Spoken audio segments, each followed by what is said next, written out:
بشر نہیں مانتا وہ بھی ایسے ہے. اس طرح کے فتنے پاک لوگ آپ جانتے ہی موجود رہے. تو مجھے کہنے لگے جی آپ مجھے نا کوئی نکتہ بتا دیں کہ علم غیب کی بات ہو تو میں ان سے سوال کرتا ہوں. وہ اپنے محلے میں ایک بڑے معزز آدمی تھے. تو وہ جب ماشاءاللہ عالم تقریر کرتے پورے جوش میں آئے، انہوں نے یہ دعویٰ کر دیا سوال جواب کرنے والا کہ رسول اللہ صلی اللہ علیہ وسلم کو علم غیب نہیں تھا.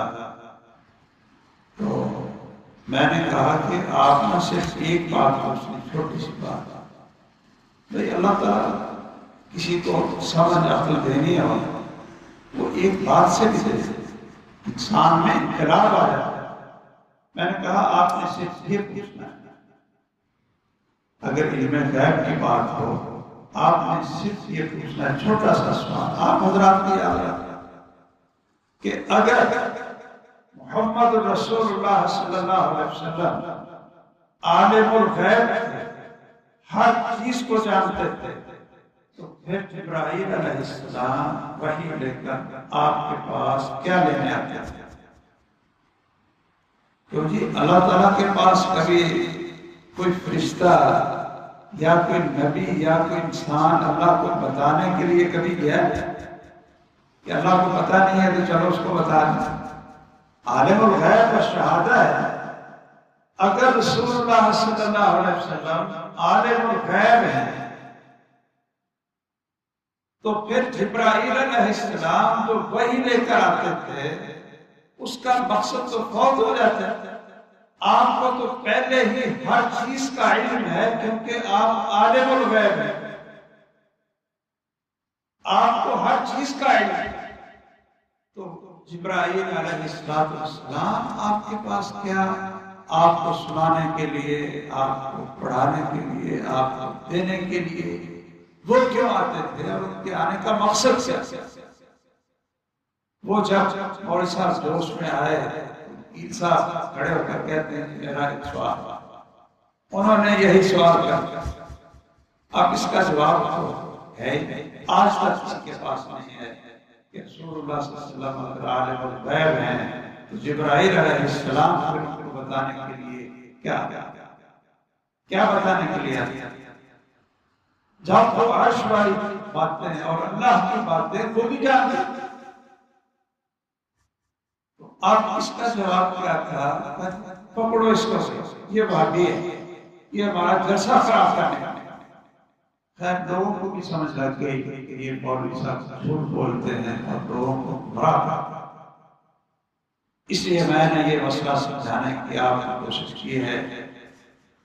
تو اشہد ان محمد رسول اللہ، ہم گواہی دیتے ہیں کہ محمد صلی اللہ علیہ وسلم اللہ کے رسول ہیں. اللہ کا جو پیغام آئے اس کو آگے پہنچانے والے، اس کو پہنچانے والے. اور دوسرا وَأَن تُقِيمَ الصَّلَاةَ، اسلام کیا ہے؟ ایک تو کلمہ شہادت کی گواہی اور دوسرا 5 وقت کی نمازیں پڑھنی ہیں. وَأَن تُؤْتِيَ الزَّكَاةَ، اور زکوٰۃ ادا کرنی،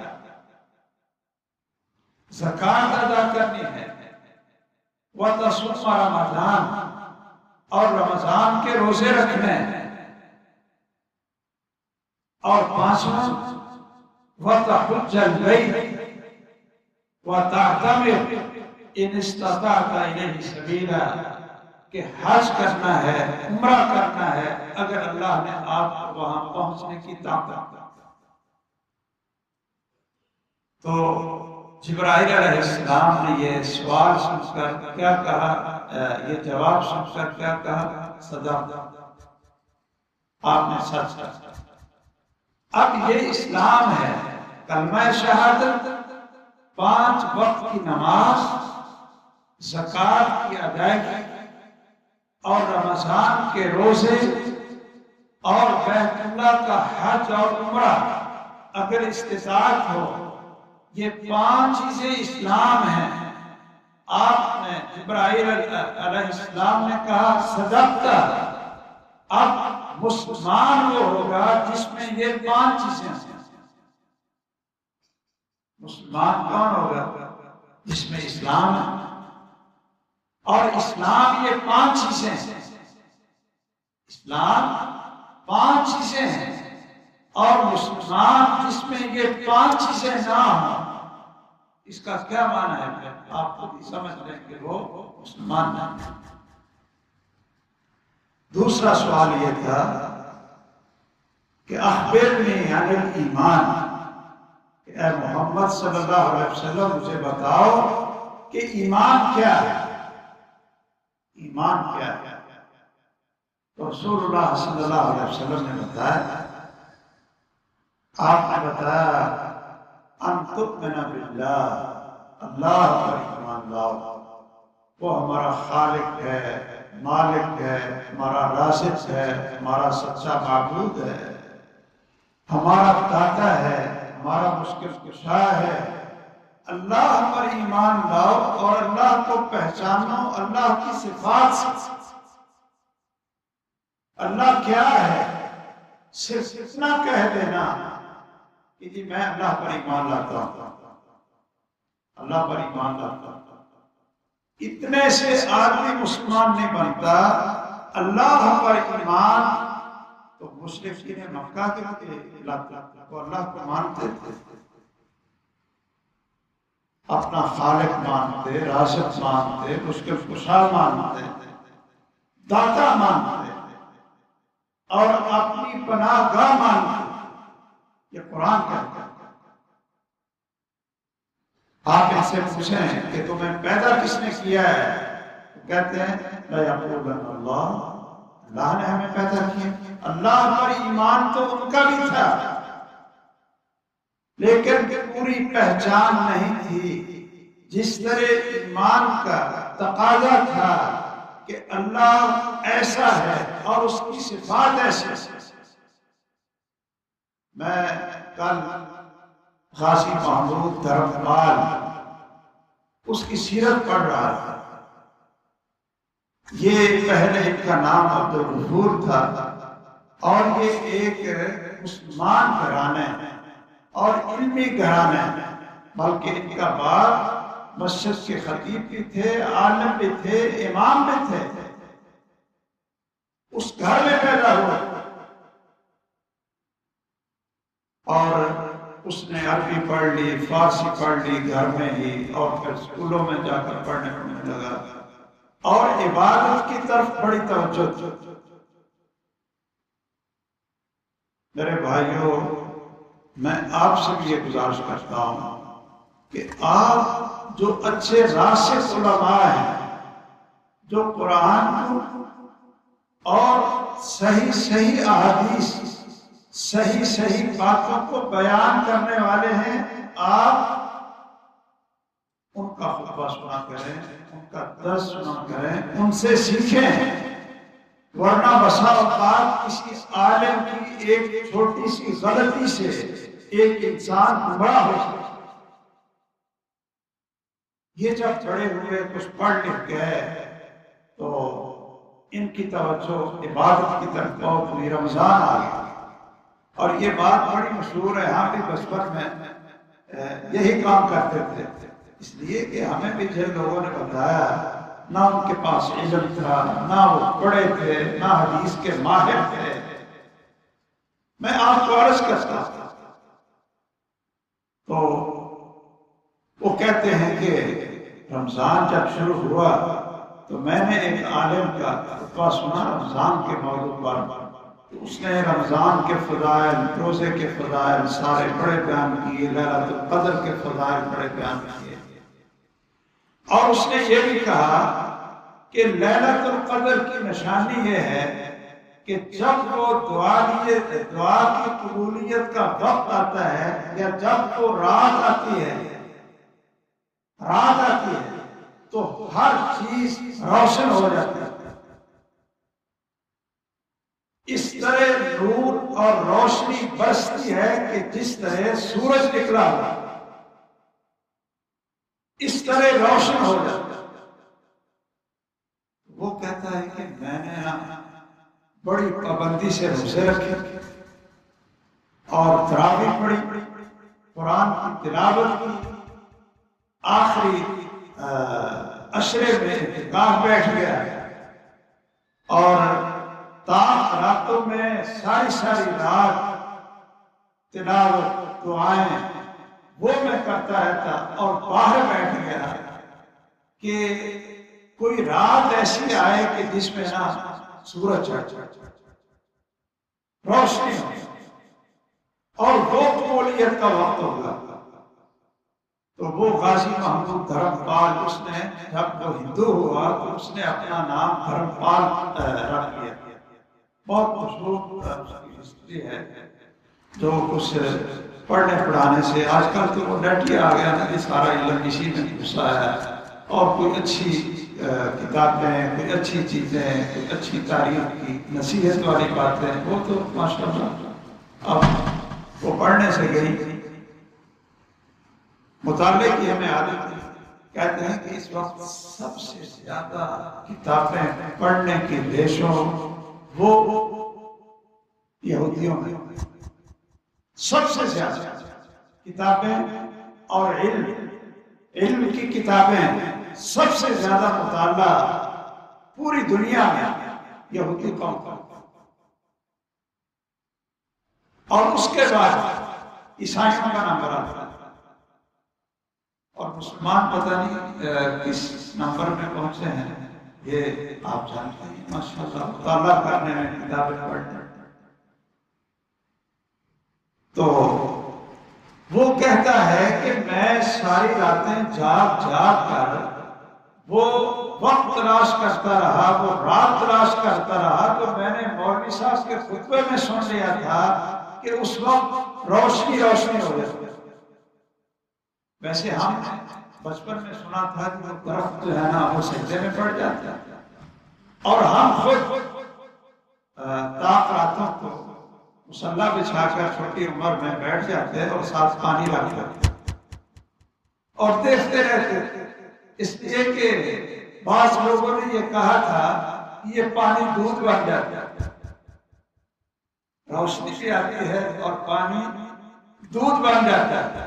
لیکن ہم چھوٹے تھے تو کئی دفعہ نیند آ جاتی تھی بیٹھے بیٹھے 8-9 سال کی عمر میں، تو پھر ہم تو یہ سمجھتے کہ پتہ نہیں جب تو وقت آیا ہو تو ہمیں نیند آ گئی ہو۔ لیکن یہ شخص بڑا محنتی تھا، ساری رات جاگا، سارا رمضان گزر گیا اور کوئی رات ایسی نہ آئی کہ جس میں سورج نکل آیا اور ماشاءاللہ پوری روشنی ہو۔ اب دیکھیے شیطان نے کیسے داؤ لگایا، تو یہ کہتا ہے کہ میرے ذہن میں پھر شک پیدا ہوتا کہ مولوی صاحب کہتے ہیں کہ لیلۃ القدر کی یہ نشانی ہے، اور میں نے سارا رمضان روزے رکھ کر، تراویح پڑھ کر اور سارا اعتکاف کر کے راتوں کو جاگ کر ساری گزار دی ہیں۔ اس کا یہ معنی ہے کہ مسلمانوں کا دین اور مسلمانوں کا ایمان اور مسلمانوں کی دعوت وہ حقائق اور واقعات کے خلاف وہ نظر نہیں آتی، یا تو حقائق اس طرح نہیں ہیں، اور یا پھر جو یہ بیان کرتے ہیں وہ دین نہیں ہے، وہ غلط ہے۔ تو شیطان نے جب کسی اور عالم سے پوچھ لیتا ہے کہ بھائی ہر ایک عالم سے بڑا عالم بھی تو ہوتا ہے، اس نے اس شک میں مبتلا ہو کر کہ مسلمانوں کا دین پتہ نہیں سچا بھی ہے کہ نہیں ہے، جو حقائق کے حقیقت کے سامنے نظر آتی چیز کے خلاف ہے، یہ سچا بھی ہے یا نہیں۔ تو پھر اس نے عیسائیت پڑھنی شروع کر دی، ہندو مت پڑھنا شروع کر دیا، اور سکھوں کے ساتھ جو اس کے دوست تھے ان سے سیکھنا شروع کر دیا، اور بڑا کچھ اس میں چلا گیا، اور اللہ معاف فرمائے، اللہ ہمیں ایمان پر استقامت دے۔ آخر نتیجہ یہ نکلا کہ وہ دھرمپال بن مرتد ہو گیا، صرف مولوی کی اس ایک غلط بات کی وجہ سے اللہ ہم کو پہچانا صحیح طریقے سے، یہ قرآن اور سنت کے علاوہ کوئی طریقہ نہیں۔ اللہ تعالیٰ ہمیں استقامت دے۔ میں انشاءاللہ یہ حدیث مکمل بیان کروں گا۔ اللہ تعالیٰ ہمیں ایمان کی دولت دے اور اس پر ہمیں استقامت بھی دے اور ہمارا خاتمہ بھی اسی کے اوپر فرمائے۔ آمین وآخر دعوانا الحمدللہ رب العالمین۔ ان الحمد للہ نحمده ونستعینه ونستغفره ونعوذ باللہ من شرور انفسنا ومن سیئات اعمالنا من يهده الله فلا مضل له ومن يضلل فلا هادي له واشهد ان لا اله الا الله وحده لا شريك له واشهد ان محمدا عبده ورسوله صلی اللہ تعالی علیہ وآلہ وسلم اما بعد۔ یہ حدیث تو میں انشاءاللہ آگے خطبوں میں یہ مکمل کروں گا۔ وہ سوال درمیان میں واقع میرے ذہن سے بھی نکل گیا کہ پوچھا کہ سب سے بہترین جگہ اور سب سے بری جگہ کون ہے؟ جبرائیل علیہ السلام نے کہا کہ مجھے بھی نہیں پتا، میں بھی اللہ سے پوچھا۔ وہ اللہ جلال کے پاس گئے اور اللہ تعالیٰ سے پوچھا۔ وہ فرماتے ہیں کہ میں اس وقت اللہ کے اتنا قریب ہوا کہ میں کبھی بھی اس سے پہلے اتنا قریب ہو کر سوال نہیں کیا تھا، اور اللہ جلال اور میرے درمیان 70,000 پردے تھے۔ میں نے پوچھا کہ اے اللہ، یہ سوال ہے محمد صلی اللہ علیہ وسلم کی طرف سے کہ سب سے بہترین جگہ کون سی ہے اور سب سے بری جگہ کون سی ہے؟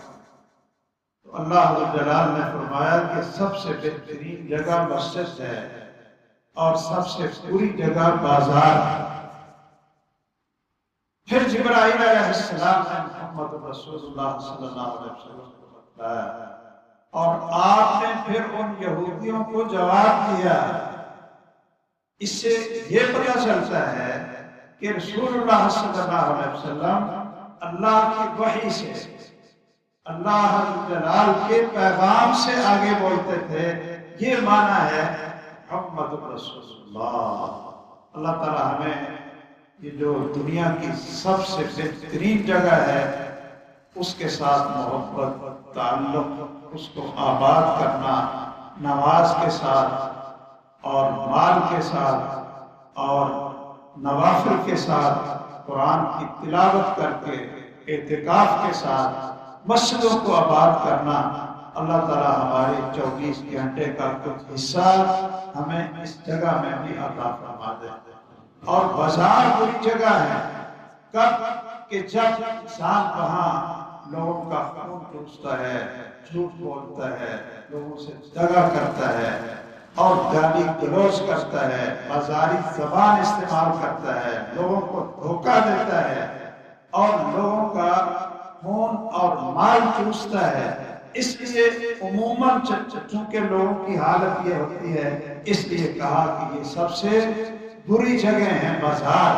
لیکن وہ تاجر جو صادق الامین ہو، سچا بھی ہو، امانت سے تجارت کرتا ہو، تو اس سے بڑی عبادت کون سی ہے کہ وہ قیامت کے دن نبیوں کے ساتھ ہوگا، صدیقوں کے ساتھ ہوگا، شہداء کے ساتھ ہوگا۔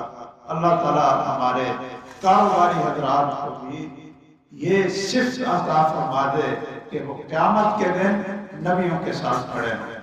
اللہم انصر الاسلام والمسلمین، اللہم دمر اعداء الدین، اللہم اشف مرضانا ومرضى المسلمین، واشف انت الشافی لا شفاء الا شفاؤک شفاء لا یغادر سقما۔ اللہم اغفر للمؤمنین والمؤمنات والمسلمین والمسلمات الاحیاء منهم والاموات، وصلی اللہ علی سیدنا ومولانا محمد وعلى آلہ وصحبہ اجمعین۔ اقول قولی هذا واستغفر اللہ لي ولکم۔